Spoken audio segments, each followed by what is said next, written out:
টি-20 বিশ্বকাপ শুরুর ঠিক পূর্বে বাংলাদেশ আমেরিকার কাছে সিরিজ হেরে দর্শকদের মধ্যে বেশ বড় উৎকণ্ঠার জন্ম দিয়েছিল এবং অনেকের মনে বিশ্বাস জন্মেছিল যে বাংলাদেশ হয়তো সুপার 8-এ কোয়ালিফাই করতে পারবে না। এখনো বাংলাদেশ সুপার 8-এ কোয়ালিফাই করেনি, তবে শ্রীলঙ্কাকে প্রথম ম্যাচে হারিয়ে বাংলাদেশ নির্ভর অবস্থানে রয়েছে এবং পরবর্তী যে 3টি ম্যাচ রয়েছে এর মধ্যে নেপাল এবং নেদারল্যান্ডসকে হারালেই সুপার 8-এর টিকিট কনফার্ম বলা যায়, যেহেতু শ্রীলঙ্কা 2টি ম্যাচ হেরেছে এবং এর মধ্যে সাউথ আফ্রিকার কাছে বেশ বড় ব্যবধানে তারা হেরেছে।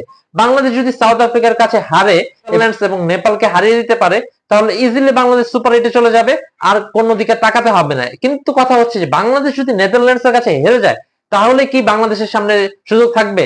সুযোগ থাকবে। সেক্ষেত্রে শ্রীলঙ্কা যদি বাকি ম্যাচগুলো জিতে যায় বা নেদারল্যান্ডস যদি বাকি ম্যাচগুলো জিতে যায় এবং বাংলাদেশ, শ্রীলঙ্কা এবং নেদারল্যান্ডসের পয়েন্ট যদি কোনোভাবে সমান হয়ে যায়, সেক্ষেত্রে নেট রান রেটে এগিয়ে থাকতে হবে। বাংলাদেশের হয়তো নেপালকে বড় ব্যবধানে হারাতে হবে।